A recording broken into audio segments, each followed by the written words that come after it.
If you have followed this channel for a while, you will know that one issue that really I feel strongly about is crime and justice, particularly in the UK. Um, it's important to just put a little explanation here. Within the UK, England and Wales have their own justice system. Scotland and Northern Ireland are devolved in this regard. So the precise sentencing guidelines and circumstances and procedures in place are somewhat different in the four home nations. However, I believe in all four home nations there remains a lot of issues regarding public confidence.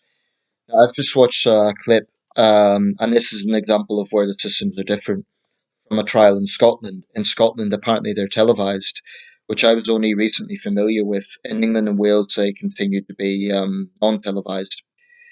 So this was a trial of a particularly sensitive and high-profile case, the murder of a little girl on the Isle of Bute, I believe it was, Alicia McFall. This was 2 years ago. Um, is that right? Excuse me, 3 years ago. No, 2 years ago, July 2018. And the culprit was a 16-year-old, as he then was, individual from who was born in Shrewsbury but had lived in that area for some time. And the judge gave him the whole sentence possible, which was a life sentence, with only a remote possibility of parole. So that's an unusual case where the sentence, I believe, probably matched the crime. It was a particularly horrendous case. Little 6-year-old girl raped and murdered, and the killer showed no remorse, and even implicated an innocent woman at one point. In a way, that got me thinking about a body that operates in England and Wales known as the Sentencing Council of England and Wales. I recently phoned them up. I had 3 minutes because of a sort of offer that EE had put on um, over some faults in the connection I've had recently. So they gave me some 3 minutes. So I decided to make use of this and phone up the Sentencing Council of England and Wales because I was familiar with the organisation. I was familiar with the website because I've looked at it in some detail. And I just wanted to talk to them basically and confront them in a firm but calm way about some of the things that I feel they're falling short on. The website is comprehensive. I'm going to put a link under this video. Check it out if you're interested in these issues. Um, but I still think there is some glaring flaws with our system. I don't believe we're the worst system in the world. I should make that as a caveat. And it's also important to note that actually homicide rates in this country, by which I mean all four nations, is very low given that we have almost 68 million people, we have less than 1,000 homicides per year. That's pretty low. We are probably in the top, the bottom 30 countries in the world in terms of homicides per head of population. So that is certainly something welcome, and that has fallen from the past. So that's definitely welcome news. However, sentencing and crime rates are not exactly the same thing. How the public perceives whether or not a sentence is just is not necessarily the same as what the overall crime levels are, because crime levels themselves could actually be very low, but the sentencing, it will still work people up something awful if they feel it doesn't reflect the gravity of the crime. And what's interesting about this website, I feel the first thing I would say about it is it's quite heavy on self congratulation. They do go into a lot of detail about how sentencing works, about who they are. They're made up of unelected people. None of them are elected politicians. They're made up of judges, legal consultants, people like that. But they have a whole section on sentencing myths. So this is a body that is responsible for sentencing guidelines in England and Wales. So they have this list of sentencing myths. Are sentences getting softer and fewer people being sent to prison? Do criminals get out of prison early without serving their full sentence? Do criminals who aren't jailed just walk free from court? Are judges out of touch? Does a life sentence last for life? Why should a defendant get any time off their sentence for admitting their guilt? Do sentences reflect the seriousness of crimes? Why aren't all offenders sent to prison? Are victims properly considered in sentencing? Does the victim surcharge go straight to the Treasury? Do guidelines stop judges passing the sentence they think is right? So it goes into details as to how that is approached. The problem is, I find, like I say, they're a little bit heavy on self-congratulatory, self-congratulatory outlook on this. By their own research via Comres, 70% of the public, they done a survey of 2,000 adults, 70% of the public believe that sentencing in general is too lenient, 17% think it's about right, and 4%, only 4% think it's too tough. Um, so clearly, there is not trust in the public with sentencing in this country. There's not public confidence there. Um, they say that one of their functions as a body is to improve public confidence in the system. Well, in my opinion, they have a long way to go.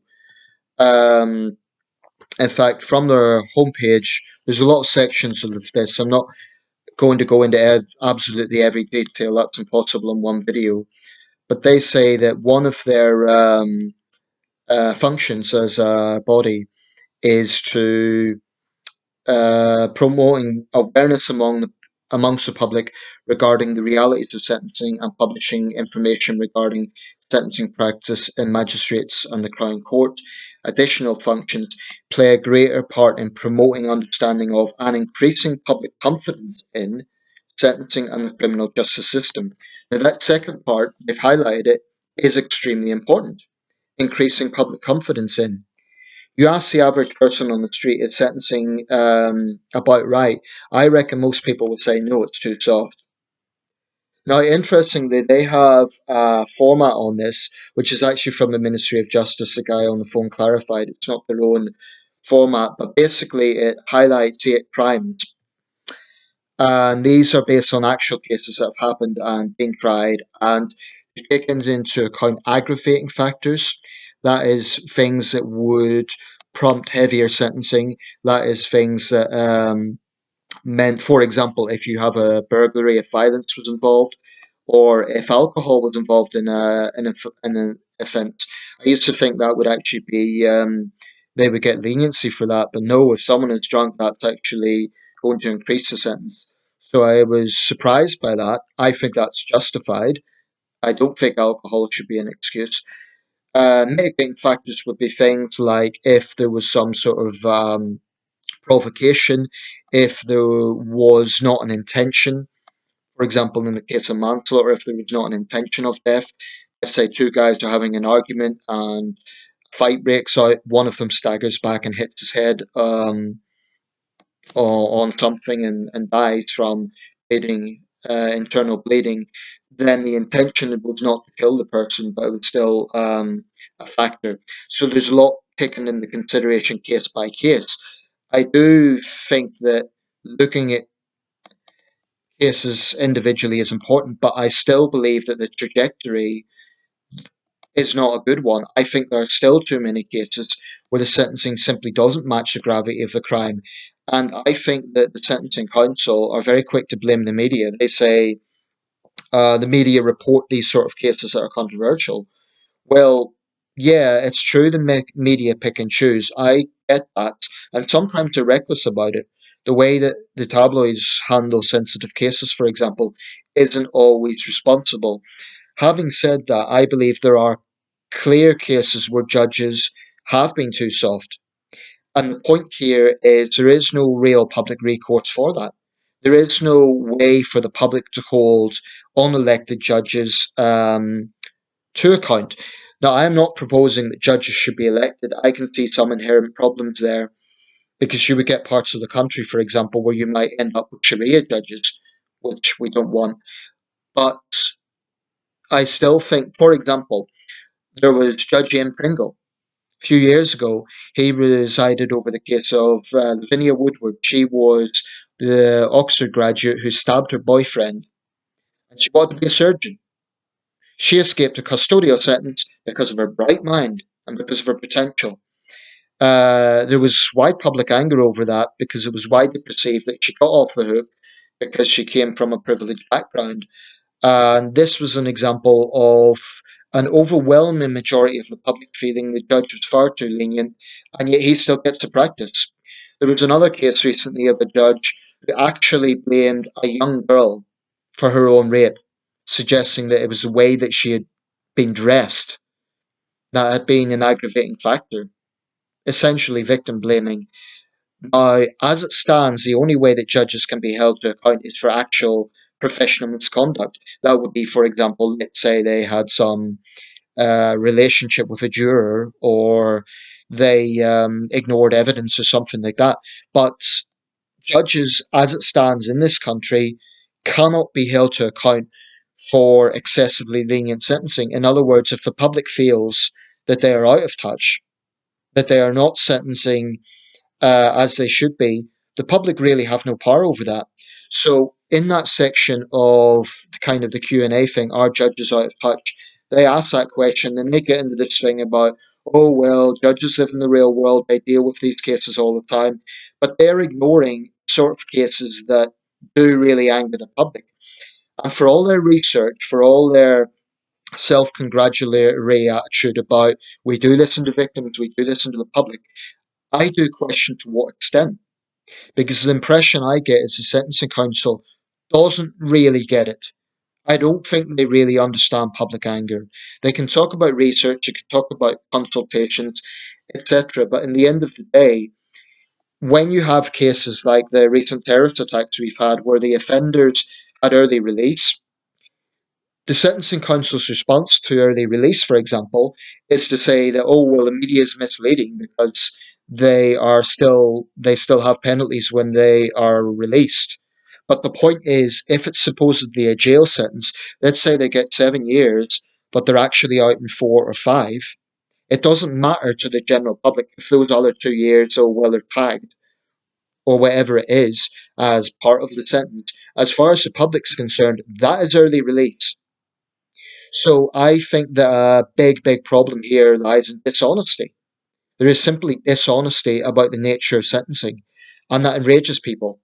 And that, I think, is a major factor. And certainly speaking for myself, that's definitely something that massively impacts my confidence in the criminal justice system, because I think if someone assaults me, they're sentenced to, say, 5 years or 3 years, they're going to be out in a year and a half. Now, that's not an honest sentence. It's just not. Whatever way they gloss it over, they can say, "Oh, but the rest of the sentences, they're on parole or they're tagged or whatever it is." It should basically be what it says on the box. That needs to change. It needs to be honest, and it's not. It just isn't.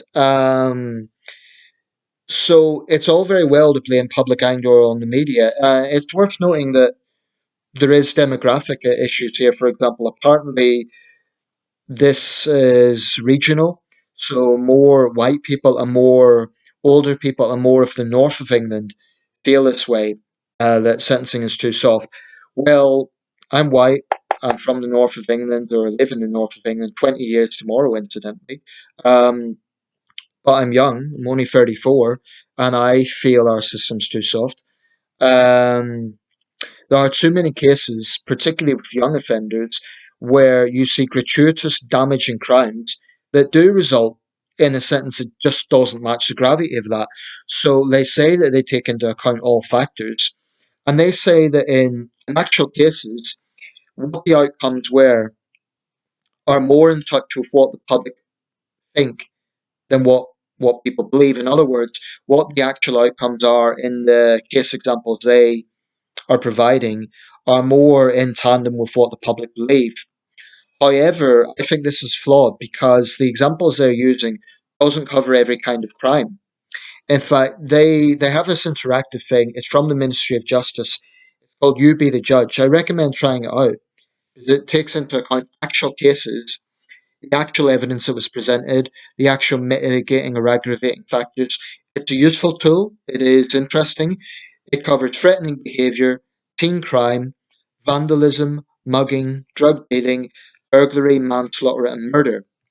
but it doesn't cover arson. It doesn't cover sexual offences. It doesn't cover gang attacks. For example, these situations you hear of, especially in big cities, of particularly youth gangs just laying into someone in animalistic, barbaric ways. To me, that needs to be a whole new crime category. I would take that very, very seriously. As far as I know, as it stands, that's just classed as standard assault. Rather than, I think it needs to be taken into account the particularly cowardly, animalistic nature of a gang attacking an individual. It's bad enough an individual attacking an individual in a non-provoked assault, but when you have a gang laying into someone for looking at them the wrong way or being in the wrong place at the wrong time, or a hate crime, like there was that horrible case in Croydon a few years ago, the migrant was attacked by a gang. That's animalistic. And I think there needs to be particularly harsh penalties for that sort of crime, reflecting the cowardly nature of it, the fact that these thugs are hiding behind a group. As it stands, there's no specific crime category for that.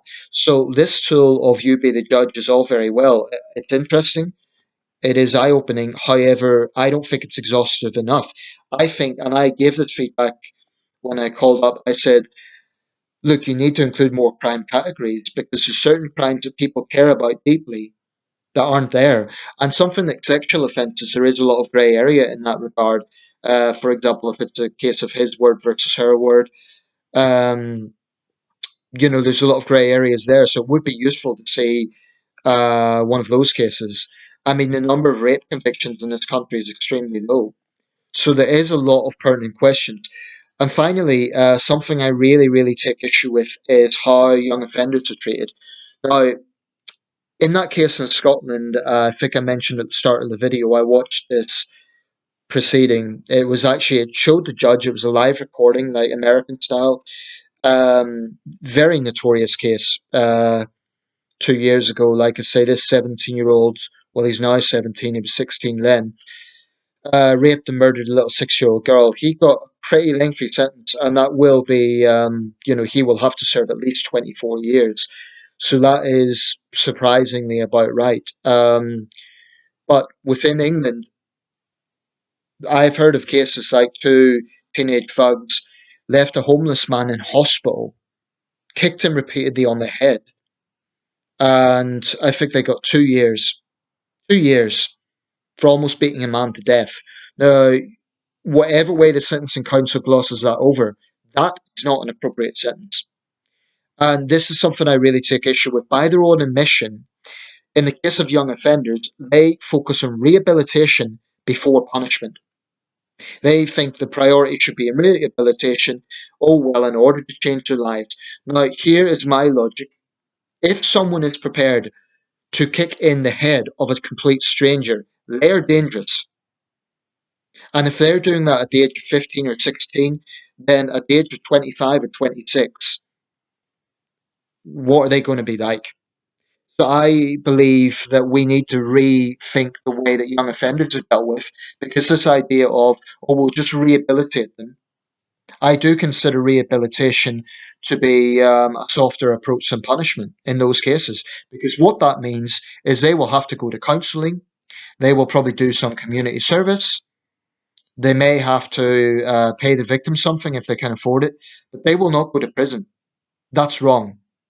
So I think we need to change the way that youth crime is dealt with, because if this approach was working, then we would see a massive fall in the rates of youth crime, but we don't. It's increased in this country in recent decades because of this obsession with rehabilitation over youth crime.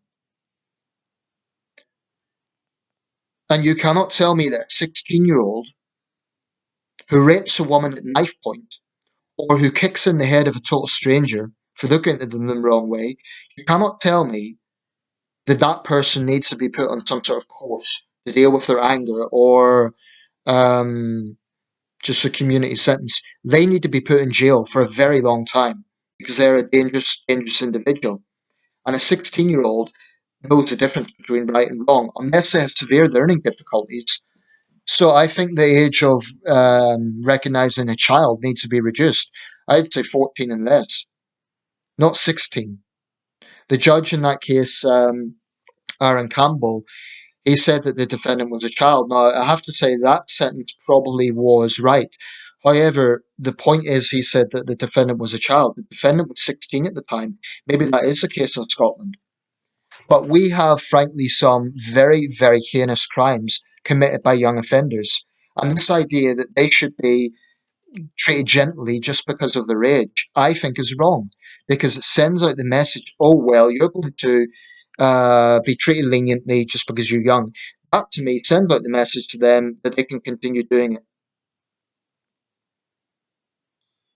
No, I say we need a sort of scared straight approach.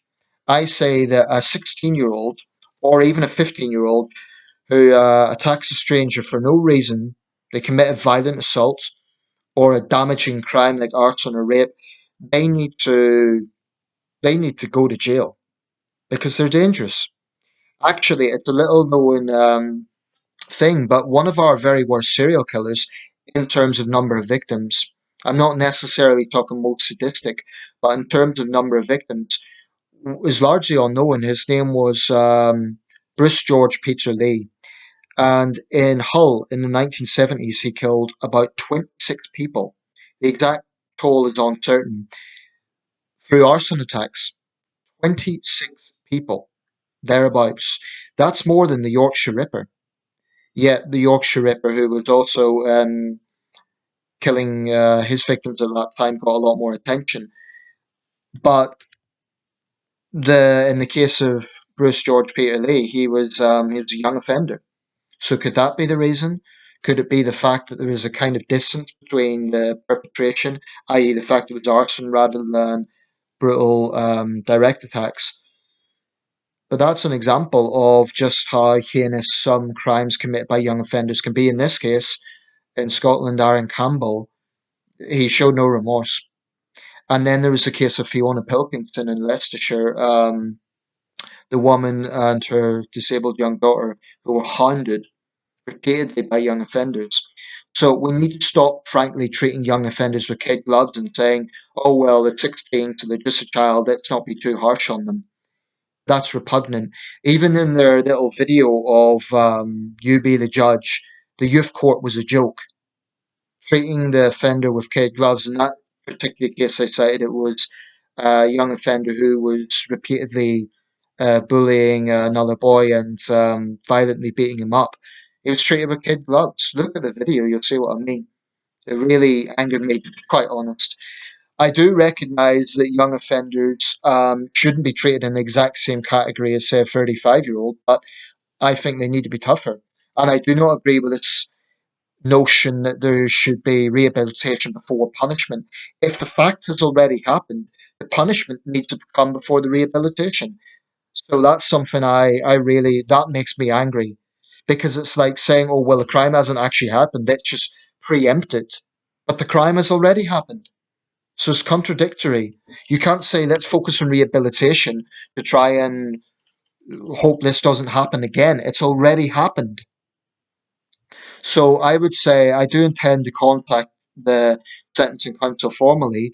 I think they are largely out of touch. I think their website's too self-congratulatory. Um,